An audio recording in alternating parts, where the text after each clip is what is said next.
საქართველოში 23 საათია. ყოველდღიური აბები ვასიკო ოდიშვილისგან. საღამო მშვიდობისა თქვენს ტელე და რადიო ყუთებში ყოველდღიური გადაცემა ყოველდღიური აბები ვასიკო ოდიშვილისგან და მე ამ გადაცემის სამყარო ვასიკო ოდიშვილი გაახლავდა. მოგესალმებით კიდევ ერთხელ.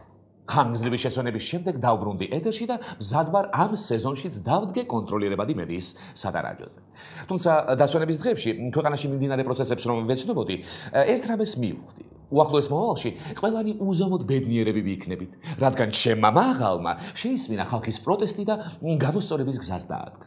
ის დადის რეგიონებში, ეცნობა ადგილობრივ მოსახლეობას, მათ პრობლემებს, ხსნის ხიდებს, პოლიციის შენობებს, გაზარდა პენსია, სულ მალე ქართული ღვინო და მინერალური წყლები ევროპულ ბაზარს დაიკავებს. საქართველო გაბწყინდება, რუსეთი დაიშლება, ამერიკა ჩაიძირება. ხო, ეხლა ამას პრინციპში არავინ დამიჯერებს, მაგრამ რუსეთი მაინც დაიშლება, გუბაზი დამწვარი ულით მხრებზე ირბენს მწვანე მდელოზე. ხო, კიდევ არმაგედონი მოახლოვდება, მაგრამ რა თქმა უნდა, ამ აპოკალიფსსაც საზეიმოდ გახსნის მიხეილ სააკაშვილი და ცეცხლის წვიმას და შხამიან კალიებს მხოლოდ მე და ჩემი გადაცემის მაყურებლები გადავურჩები. და ბოლოს ყველას დაგვიჭერეთ. მაგრამ სანამ დაგვიჭერენ, უყურეთ ყოველდღიურ აბებს და გაიგეთ, თუ რა არის ისტორიის სანაგვე.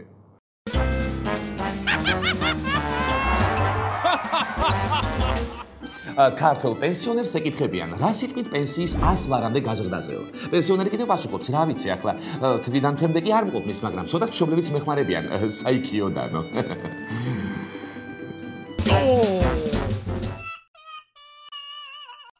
პრეზიდენტი აჯილდოვებს მიმილიონე ტურისტს. ცერემონიალის შემდეგ ტურისტი ჩაელის პლაჟზე და შემოძახებს. აბა ცხელი სიმინდი, კოკა-კოლა, ფანტა.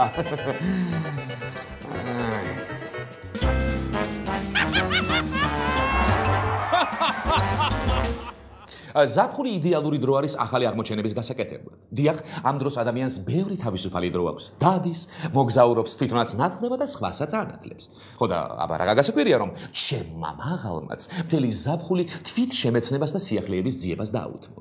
ჩავიდა გერ აჭარაში და ოისაოცრებავ. იქვე უმაღლესი ხარისხის აჭარული ღვინოები და აჭარული სიგარები აღმოაჩინა. არავის არ წარმოედგინა, ხო, აი საქართველოს როგორ არ ვიცოდით ჩვენი ქვეყანა რა. აჭარაში რო იყო მაგარი ღვინო და აქ არის მართლა ძალიან მაღალი კლასის ღვინო. სად ვინმე საქართველოში იცის ამის შესახებ. აი ეხლა გადაკადა თვითონ აკაურებისა, ხო? და სიგარა რო იქნებოდა, აქ ეს აჭარლებაც არ იცოდათ. და ეხლა ამაციან, ხო იყიდავთ რიან. გაიყიდეთ. სიგარები აღარ დეფიციტია, უცხოელები გვიკვეთავენ მუდმივად და რაღაც. დიახ, აბა ვინ წარმოიდგენდა და ვინ იფიქრებდა ახლა ასეთ რამეს? ჩვენ უბრალო გლეხობა ეხლა მაგას როგორ მოიფიქრებით?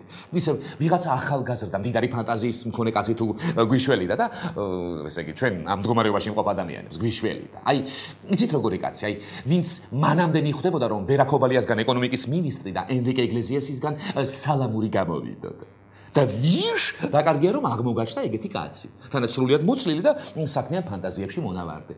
ის ერთობ სასიამოვნო მოსასმენია, როცა შენი დასვენებული და მასაჟისტებისგან დაკმენილი პრეზიდენტი გეუბნება, თქვენ შრომის და მიწის ფასი არ იცით, თორემ იცით რა მაგრა იცხოვრებდითო. და მართალიც არის კაცო ეს კაცი. ამ უხმიწიანობამ გაგვაზარმაცა და გაგვაზულუგა ჩვენ. მაგრამ ეგ არაფერი. 2008 წლის აგვისტოში უკვე შეუდგა ეს კაცი ჩვენზე ზრუნვას და მალე გვიშველის კიდევაც და ბოლოს ერთ პატარა, მაგრამ ჯადოსნურ მიწის ნაგლეჯს დაგვიტოვებს. მერე მოგვადგება და გვეტყვის, აბა მან ისეთი ხე ჩათესეთ, რომ სიგარაც მოისხას, ყურძენიც, ჩვეულებრივი და მიჩურინის ვაშლებიც, კეწეროში სულ დემოკრატიის და კეთილდღეობის ნაყოფიც გამოიღოს. ხო და აბა რაღაც ვიზავთ ეხლა. მოგვიწევს ჩვენ ეგეთი ხის შოვნა. ეს ყველაფერი კარგი და განაჩემი მაღალი ახლა ისე მოითმენდა, რომ ახლად აღმოჩენილი აჭარული ღვინისთვის და სიგარებისთვის მოკლე დახასიათება არ მიეცა. მართალია, აბა ვერც მოითმინა და ორივეზე გამოხდა თავისი აზრი. მაგრამ მოდით ჩვენ ჯერ ღვინით დავიწყოთ. ეს არის ყველაზე მაგარი ქართული ღვინო, რა თქმა უნდა. საერთოდ ეს არის აი ყველაზე მაგარი ფრანგული როზეროა, რაც გაგუშინჯი, აი იმაზე უკეთესია შედი. მართლა. ეს აბა ძალიან ღირება ბაზარში, მეტყვი ცოტა. სულ 7000 ბოთლი იქნება 2000 წლის მოსავალს. დიახ, აი ასეთი ყოფილა ახალი აჭარული ღვინო. ძალიან კარგი და თანაც თურმე ძალიან ცოტა. ხო, ცოტა. სულ რამდენიმე 1000 ბოთლი მზადდება, მაგრამ არა უშავს. ჩემმა მაღალმა ყველაფერი იყონა მაგ ღვინის წარმატებისთვის. რო წარმატება, ესე იგი, კონდეს ამ ღვინოს. ჯერ ჭიქით დალია და თქვა რომ ცოტა და მაგარი. მერე ყანწი მოითხოვა და თქვა ჩვენ ცოტა ღვინოს გაუმარჯოს. მერე კრამიტი მოითხოვა და ვარშალომიძეს გაზაყა და ასხიერთი ეგ ცოტა ღვინო რომ გაქვსო და ბოლოს უკვე რომ მოდიოდა, მასმეძას გაზაყა აქედან ისე როგორ წავალ რომ ისა ცოტა რომ მოდის ის ღვინო თუ შენთან ერთად ვახტანგურად არ დავლია ქვევრითო. დალია და გაზაყა მასმეძას. აჰა, წავედი და ეხლა მე კაცი არ ვიყო შენ რომ მაგ ცოტა ღვინის ერთი ბოთლიღა დაგჭა. ძალიან ძვირად არ გაგიყიდო. ღვინოზე ხომ საინტერესოდ ლაპარაკა და აჭარულ სიგარებზე ჩვენი მაღალის ბაგეთაგან კიდევ უფრო საინტერესო ამბავი შევიტყვეთ. კუბის სიგარების ვერ შეაქვთ ამერიკაში ხო და აჭარულ სიგარებს ეწევიან და იზახიან რომ აი ეს არის ერთ-ერთი რაც უახლოვდება მთელ ამერიკაში სიგარებთან და იმ დონეზე როგორც კუბური. იმანდი გარსია უხათავს და ჩემი რა 2-3 კონგრესმენი ვიცი რომელიც აჭარულ სიგარებს ის ხოდა მე ვიცი ზუსტად თურმე კიდევ 2 ამერიკელ კონგრესმენს ძალიან ყარებია ჭიათურული კიევსკი კატლეტი. ო, აბა.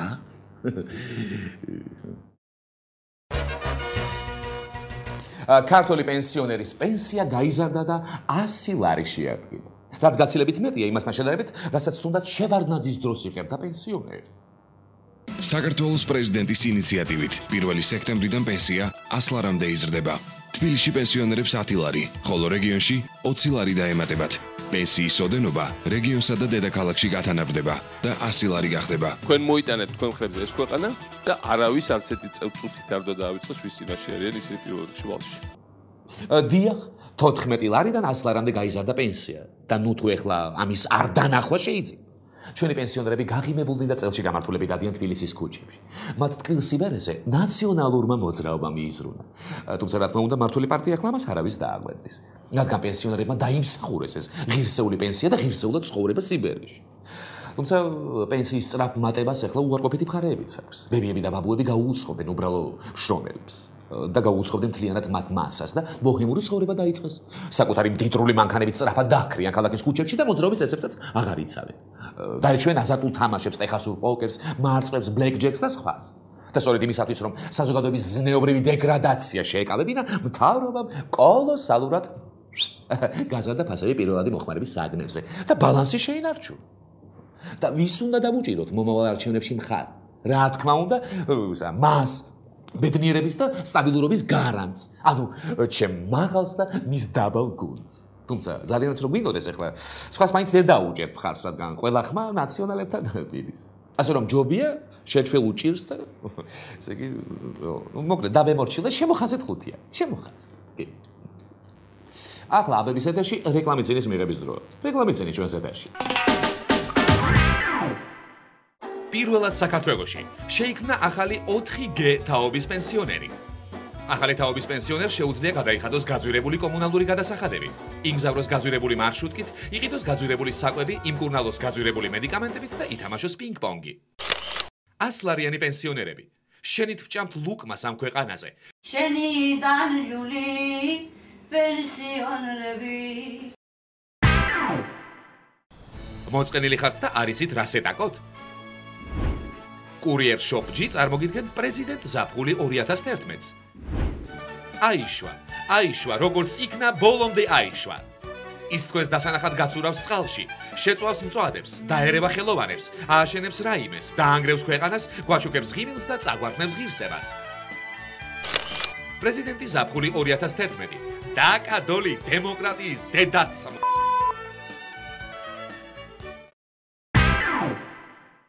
საქართველოს პრეზიდენტი კიდევ ერთხელ შეეხო რუსეთის მხრიდან ქართულ ღვინოზე დაწესებულ ემბარგოს და მინდა შემოგთავაზოთ ცირატა სტატიები. რუსეთის მიერ საქართველოსთვის ემბარგოს დაწესების შემდეგ ჩვენი ღვინოების ექსპორტი მრავალჯერ გაიზარდა. მაგალითად, უკრაინაში ადრე მილიონი ბოთლი თუ გადიოდა, წელს 8 მილიონი გავა. გაისად კი 10. ასევეა ბელორუსიაში და მრავალ სხვა ქვეყანაში, განაცხადა სააკაშვილი. მოიცა, ესე იგი, რა გამოდის ახლა? მსოფლიოს ყველაზე დიდმა ქვეყანამ ქართულ ღვინოს მსოფლიოს ერთ-ერთი დიდი ბაზარი რომ დაუხურა, ქართული ღვინის რეალიზაცია არ შემცირდა და როგორც იტყვება 8-10-ჯერ გაიზარდა. ესე იგი, გამოდის რომ ასეთი წნეხები საქართველოსთვის უარყოფითი შედეგის მომტანი კი არ არის, არამედ თურმე დადებითად აისახება ქვეყნის განვითარებაზე. აიმე თუ ასია საქმე მაშინ ყველა ქვეყანამ დაადოს ემბარგო ქართულ ღვინოს და უფრო მეტს გავყიდით ყოველწლიურად და უფრო მეტი შემოსავალი, ესე იგი, გაგვიჩნდება. ისე მოდით სიმართლე ვთქვა და ვაღიაროთ, რომ მართლაც გაიზარდა ღვინის ექსპორტი კოლოსალურად. აბა თქვენ რა გონიათ, რატომ შეიძინათ ჩემმა მაღალმა კახეთში საკარმიდამო მამულები და ვენახები? დიახ, ზუსტადაც ამის გამო. მიფიქრა ადამიანმა ამ პრეზიდენტობით ვერაფერს ვშოულობ.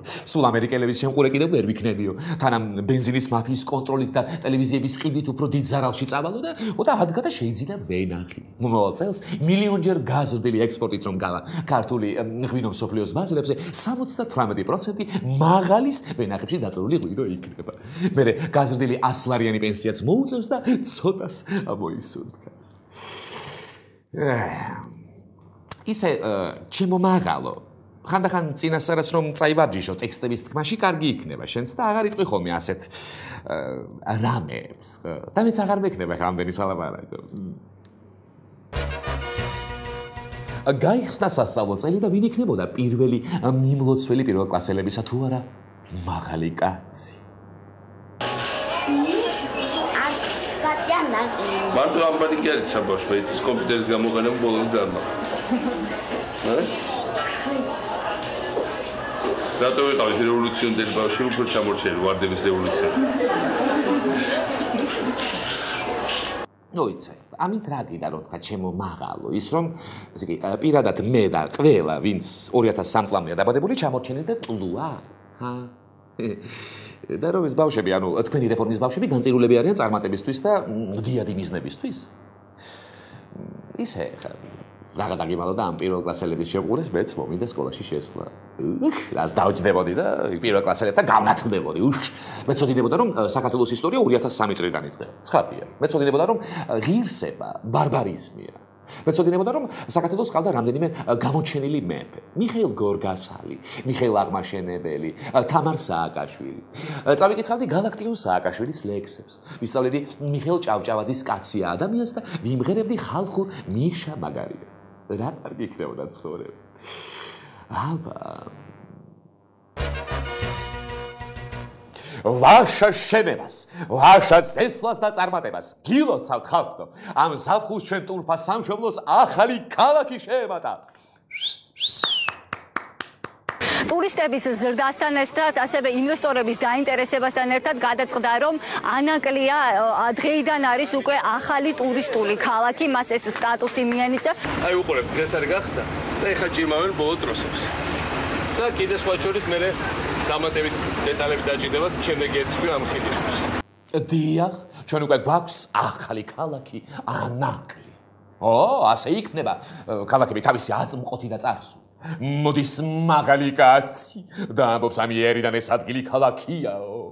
მართალია ახლა ქალაქი არავის გახსოვს, მაგრამ არა უშავს, დარწმუნებული ვარ რომ იმ ქვეყანაში სადაც ხორცი ძალიან ძვირი იღებს, ადვილად მოიძებნება ისეთი კაცი, ვინც ამ ქალაქსაც გაიხსენებს და მის ისტორიასაც. აგერ მაგალითად დარწმუნებული ვარ რომ სვიმონ მასხარაშვილი დადის ანაკლის ფართო ქუჩებში და სტუმრებს ქალაქს ათვალიერებინებს და ანაკლის უხსოვარ წარსულზე ისტორიებს უყვება. მართალია ახლა ტურისტი ალბათ ეტყვის სვიმონს ეს ქუჩა პირველივე გავლაზე ძალიან მომეწონა და აღარ მინდა. ნუ ღარ მათვალიერებინებ, მე ასეთო. შეიძლება ხა სხვა ქუჩაც რომ ნახოთო. აქ სვიმონი ძალიან გაცხარდება და ეტყვის ტურისტს. ეყოფა. დანარჩენი მერე ასე 30 წლის მერე რომ მეორე ქუჩაც რომ გაიხსნება და აშენდება, ხო, მერე დავათვალიერეთო და მუჯლუგუნების ხრით გააქანეს ტურის ზღვისკენ. თუ ვერაფერს ვერ მიხვდა ეს ტურისტი, უბრალოდ საბანაოდ ხება. თუ რაღაცას მიხვდა, ალბათ უფრო დასახჭება. არა, მაგრამ ვაჭარბებ ახლა. ასეც უდათ არ არის. რაღაცა ხომ მაინც გახსნა ამ კაცმა და რაღაცა ხომ მაინც დაამთავრა. უკვე რაღაცით ხომ მაინც გავს ახლა ეს ადგილი ქალაქს, კაცო. საქართველოში იმდენად გვეჩქარება ყველაფერი, რომ პრაქტიკულად არაფერი ერთი წამით რო არ არის რაღაც დასაკარგი. ის რომ ხიდი არა დასამთავრებელი, არამედ თავიდან ასაგებია, ამას თავად ხიდის მშენებლებიც ადასტურებენ. ამის შესახებ ჟურნალ ლიბერალის ბლოგზე ანიტა თვაური წერს. მიშას ჩამოსვლამდე არ ესწრებოდა და ეს ვიწრო ავაგეთ. გახსნის მერე დავშლით და უფრო განიერს გავაკეთებთ. უთხრა ჩვენი სამარშრუტო ტაქსის მძღოლს ხიდის მშენებელმა. აქაც მოუტყუდით და გავწმით. ეს ხიდიც ახლა ერთი დღით გაუხსნია. გვეჩქარება და რა ვქნათო? არა, ეს კაცი არასოდეს არ შეეცვა. არა. ესევე გააგრძელებს და ჩვენ უნდა შევიცვალოთ ეხლა. ჩვენ ეხლა ქართველებს მაღალი სახლად გახსნე ხიძე გასეირნება თუ ვინდა, მაშინ კეთილი უნდა ვინებოთ და 100 მეტრის 13 წამში გარბენა უნდა მოვახერხოთ. ვისწავლოთ რა, აბა ეხლა რა ვქნათ მე-14 წამზე ჩვენი სუსწრაფი მაღალი ახალ ხიდს ზურგზე იკიდებს და სხვა ახლა დაგებული ტურისტული ქალაქებისკენ მიაქანებს და ახლა რო ვუკვირდები ეხლა პრინციპში მაგის გარდა ეხლა კიდე რაღაცა გვაქვს ასწავლი. ხო, მარტო სირბილის სწავლით, ესე იგი, არაფერი გვეშველება. კარგი იქნება თუ ისეთი ფარისებრი, ესე იგი, ჯირკვლებით ვიმოძრავებთ, რომელსაც შეძლებთ რომ გადავაკეთოთ ფრთება. უცებ, თორემ სანამ ჩვენ საავადმყოფომდე მივალთ, შეიძლება ეს დაწესებულება აეროპორტად გადაკეთდეს და დაგვხდეს იქ ახალი აეროპორტის გახსნაზე მისული მაღალი. ჩვენ პირველ თვითმფრინავად გამოგვაცხადოს და ესე გვაიძულოს რომ ავფრინდეთ. ისე რა ჯობია ეხლა არაპროგნოზირებადი პრეზიდენტის ქვეყანაში ცხოვრებას მითხრათ.